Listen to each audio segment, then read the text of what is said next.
All right, welcome back to another After Dark, everyone. Hope you all are having a good night so far. Hope you guys had a wonderful day. This one popped up on my feed, and I know nothing about this, so I want to learn and understand what this is all about. So, not going to be a long intro. I have no insight towards this whatsoever, so we're all going to learn together. Here, this is a video from Jace NBA. Smaller channel, 2,000 subscribers. So actually, it's one of those situations. I guess I didn't expect it, but yeah, one of those situations. If you like this vid, let's subscribe, huh? Because I'm not subscribed over here. The video title is "What Happened to India's Only Ever NBA Player." I'm not aware of somebody from India ever being in the NBA, so this is going to be interesting. Apparently, the name of the player is Satnam Singh. Maybe I do know this guy. Let's see. Let's get into the video because I'm curious about it. I don't want to jibber jabber here at the intro when I really don't know anything about it. But something about that last name sounds familiar.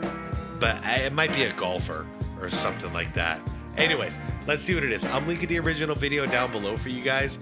Once again, if you end up liking the video and you like the content, consider subscribing over at what's the name of it again? Jace NBA's channel. And yeah, like this vid, I'd appreciate it. Let's learn some stuff. It is a global league with an increasing number of fans and players from across the world. You got players from South America like Manu Ginobili, players in Europe like Jokic and Doncic, and you even got players from Asia like Yao Ming. So why is it that the country with the most population in the world has only ever had one NBA player ever? Wow. That NBA player I didn't know they had the most population in the world. About is Satnam Singh from India. Now, I know there's another Indian NBA player called Sim Bhullar, but he was born and raised in Canada, which, if we're talking about players actually born and raised in India, then Satnam Singh is the only one. I mean, the opportunities for basketball in Canada and India is night and day. In Toronto, you got gyms and courts everywhere with the Toronto Raptors playing in the city, while in India, a lot of people haven't even ever watched the NBA. What's crazier is that Satnam was born and raised in a tiny town in Punjab called Baloke, which only has 800 people living in it. Wow. I mean, that's wild, bro. 800 people. Country with over 1 billion people, he was born in a village with less than 1,000 people. Dude, my little subdivision has more than that. Reason why there's a Netflix documentary about Satnam called 1 in a Billion, because quite literally this was a 1 in a billion type of journey. This journey though started even before Satnam was born though, because to understand his story you got to take it back to when his dad Babir was a young kid, where he was born in a tiny town in Punjab to a dad who was a wheat farmer, and his mom was a giant at 6'9", which is where he would get his height from. He would grow up to be over 7 feet tall, and everywhere he went people would tell him to play basketball, which was a sport they've heard of but they've never seen. Babir though wouldn't be able to play basketball because there was no hoops in the village. The people in the village would tell him in nearby cities there were schools with courts. Babir seen that as an opportunity to leave the village where he would have a chance to make something of himself outside the village in the big cities where he would get a chance to play basketball and get an education. However, Babir's dad wouldn't have it and he refused to let him leave the village, to which Babir would have to obey because in Indian culture you listen to your parents. He would. Babir would grow up to be just like his dad, a farmer, and he would take over the farm. He would live the normal farmer lifestyle, get married and have 3 children, and was even elected as the head of the village. The middle child of the 3 children would turn out to be Satnam, who by 9 years old would reach 5'3", which was taller than most adults in the village. When it became evident that his son would become a giant like himself, Babir would give him the opportunity that he'd never had as a kid. Babir would take his son to a court nearby the village, and the first time he did, Satnam thought he was going to play volleyball. But when they arrived and Babir told him they would play basketball, Satnam understandably didn't know how to dribble or shoot, but Babir would be happy just to see his son do something that he never had the chance to. When they came back That's cool, by the way, just right off the bat, because the father wanted to do it and he wasn't allowed to because his dad wouldn't let him do it.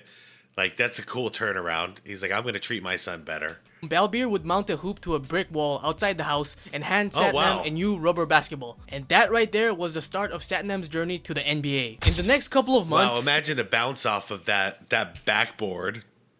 Basketball. Like how that would be. Just going straight off of there.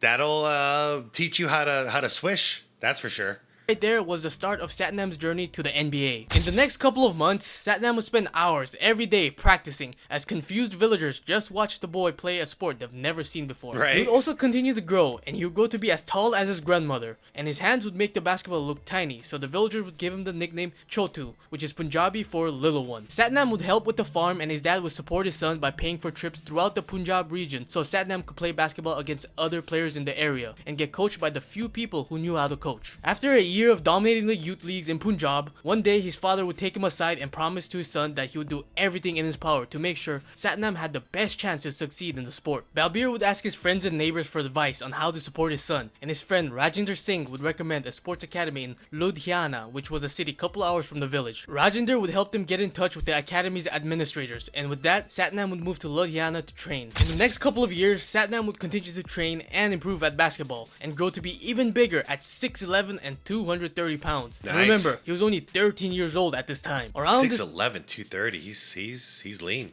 Time though, something big would happen in India in terms of sports, as IMG and Reliance Industries would announce the creation of a new sports and entertainment marketing company called IMG Reliance. IMG is a US sports marketing and management company that also runs IMG Academy, which has produced NBA players like Jonathan Isaac, Kenyon Martin Jr., and SxADk, while Reliance Industries is one of the biggest corporations in India. IMG Reliance's goal would be to run a professional basketball league in India, so for that, they would attempt to build an infrastructure for basketball in the country, things like facilities, tournaments, and coaching. They would also announce they would provide full scholarships to train and go to school at IMG Academy for 4 boys and 4 girls 13 years old or younger. While those efforts would start up, SxADk would continue to get better, and in June 2010, with SxADk now 14 years old, led Punjab's state youth team to a national championship, which earned him an invitation to the NBA Basketballs Without Borders camp, where he would get to meet NBA players and coaches. He would stand out as he was the youngest player there, which got the head coach of the Indian national team, Harish Sharma's attention, and he would invite SxADk to play at an all-star game against senior players.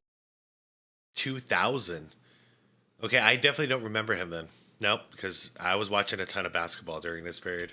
SxADk would accept and would hold his own against the best players in India, impressing the coach. Couple weeks later, IMG Reliance would meet with Sharma to ask for help in identifying prospects for their scholarship, and Sharma would recommend them to SxADk. They told him he was too old, but Sharma refused to budge, as he told him he thought SxADk could become India's Yao Ming, which got their attention. That would earn SxADk an invitation to try out for the scholarship, and when he would try to explain this to his parents, they couldn't understand, which, to be honest, he didn't understand either. He knew it had something to do with going to America to get better at basketball with all expenses paid, which was good enough for him. His mom didn't enjoy the news as she didn't want SxADk to leave the family, but Babir immediately supported SxADk's decision and announced that the whole family would travel 7 hours to New Delhi to cheer him on. When wow, way to go, Pops! The other tryouts arrived at the tryout, SxADk immediately got every IMG coach's attention as he was bigger than anybody there by a huge amount. At that point, he immediately earned the scholarship without even trying out, and soon SxADk would head to America to attend IMG Academy. When SxADk arrived in America, he was a completely raw prospect. He didn't know any English, had very bad coordination, to the point the coaches thought he might hurt himself just by running up and down the court, and couldn't even utilize his biggest strength, which was his size, because he barely ever had done any strength training other than farm work. SxADk though was a quick learner, and within a couple of weeks he learned enough English to get through any practice. He would even get coordinated enough to run up and down the court and was lifting weights and started getting stronger. He started to lose his fear of hurting people if he really banged the boards and started using his size to his advantage. Nice. However, as a giant, there is also a downside as he would deal with injuries to the knee, elbow, and nose in his first 4 years in IMG, and he would end up spending 1 more season at IMG. Yeah, tall dudes always got knee problems. 5th season, and feet problems often. Was finally healthy and would end up showing the abilities he's developed over the years, as he averaged 9.2 points, 2.2 blocks, and 8.4 rebounds, which was impressive considering he was only playing in less than 20 minutes a game, and he was doing this on the number 2 team in the country. He had interest from universities like Purdue, Pittsburgh, and USC, but once it was clear that he couldn't play in the NCAA because of visa issues, that interest would dissolve. So instead, SxADk would declare for the draft, and he could do this because he spent 5, not 4 years in high school. There was definitely some excitement around SxADk, and not just because he was big, but he genuinely had abilities that backed him up as a player. For a center, he was actually a pretty damn good shooter and could pop a 3 here and there from pull-ups and pick and pop shots, and he also had pretty damn good footwork in the post. This was completely different to the SxADk that came to America 5 years ago and was just a testament to his work ethic. His size combined with his abilities made certain people believe that he could be a great player in the NBA, but there was also some concerns with him, most notably being his athleticism. He was very slow and stiff to a point where after watching SxADk work out once, Daryl Morey ruled him out and said that he didn't belong on an NBA floor. This concern would cause Singh to not get picked in the first round. Damn. In the second round, with the 52nd pick, the Mavericks would take him with their owner Mark Cuban saying in 4 or 5 years, if he continues to progress as he has, then he could become the face of basketball in India easily. SxADk getting picked in the draft made a lot of noise in India. What year was this? Was it? Does draft 15 mean 2015? Because no, we couldn't have just skipped 15 years, right? When was he drafted? Biggest movie stars in India, who I'm probably going to butcher his name, Amitabh Bachchan, would congratulate him on Twitter, tweeting, "India goes to NBA. Now time for NBA to come to India." SxADk would start his career in the developmental league, which is where he would spend the next 2 years in, and unfortunately, he would never get promoted. He would decide to play in Canada and the Indian national team in hopes of coming back to the NBA. However, in 2019, while Singh was preparing for the South Asian Games, he would fail a drug test and be suspended from playing for the Indian national team for 2 years. SxADk would decide to use this as an opportunity to transition into another venture, wrestling. Wrestling was actually on his radar for a couple of years now, as in 2017, while SxADk was with the Mavericks developmental team, WWE invited him for a workout. This was the same year that the WWE had their first ever Indian WWE champion, and while SxADk would have fun in the workout, he would decide to keep focusing on making it to the NBA at that time. When he got suspended from playing for the Indian national team, AEW would reach out to SxADk to sign him. SxADk would be mentored by a fellow giant wrestler, The Big Show, who said Singh was an ideal fit for wrestling due to his footwork from playing basketball. I was curious about his wrestling career, and I found this website where users comment on wrestlers, and I gotta say, he's had a pretty mixed time in the AEW. Somehow beginning of ring career 2022. Okay, so he did get drafted in 2015.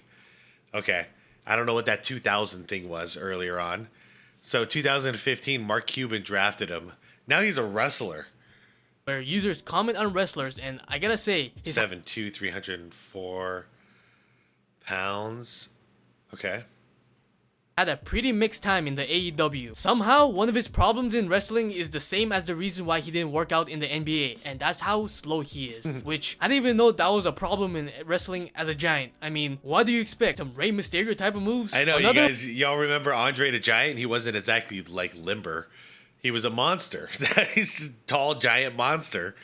One of his problems apparently is he apparently has no charisma, and it seems like he's being used as a bit of a goofy character in the AEW, which, I mean, why would you do that? If you have some big ass giant, wouldn't it make sense to make him some tough, imposing dude? On the bright side, he recently won the tag team championship in Lucha Libre AAA in Mexico with Raj Desi, who's also known as Jinder Mahal. I don't know how his wrestling career is going to turn out, but at the end of the day, he did something that no other Indian has ever done, which, who knows, might inspire the next generation of Indians to reach the NBA. I mean, dude, just imagine an Indian dude playing in the NBA and postering people and talking shit with an Indian accent. That would be bad entertaining, not going.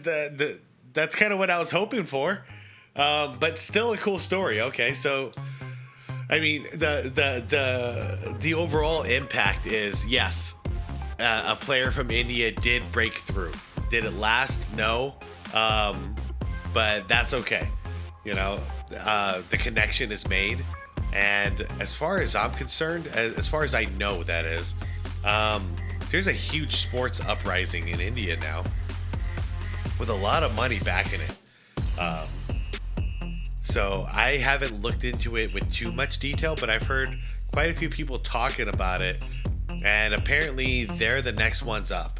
Like, they've got so much money to offer that, like, they can, like, I guess the only reason I'm bringing it up is that it was kind of brought up as, like, no one in America is going to contest with the NBA, but if India's got enough money to back these leagues, and let's just stick with basketball here, if they've got enough money to back up a basketball league out there, and they can convince some stars to go over there. Say they offer $70 million a year to some players. They might, and they're only offered $20 million here in America. Some stars might consider going out there. Has it happened yet? I don't think so, but I think their foundation is still in the works right now. But I don't know too many details about it, but I am interested in learning more about that as well. So now we have a player from India who made it to the league. Didn't last, but still broke down that door. So this is really, really interesting. And it happened pretty recently. And to see him wrestling is really, really funny. Out of everything, I really enjoyed that family, like that father and son relationship. So I hope they made some money out of this, basically, because the generation after generation, the farmer life. It would be nice if they had some generational money coming in to help out. But I guess there's only one way to know. And I don't know how much money he's making in the AEW wrestling league, but hopefully it's good. Hopefully it's good money. Anyways, you guys, I'm out of here. Thanks for learning something new with me. I appreciate it. I look forward to seeing your comments, because I feel I have the suspicion there's going to be quite a few of you who know a little bit more about this than I do. Maybe you saw him play. Maybe you have some insight on it. I apologize. I have zero insight on this guy. I just found out about him right now while I'm doing this reaction, so I don't have anything really to contribute. But I'm out of here, you guys. Like the vid, subscribe to the channel. Consider subscribing to the Jace NBA channel if you like this video.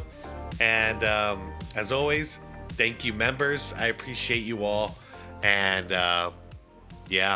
be water, my friends.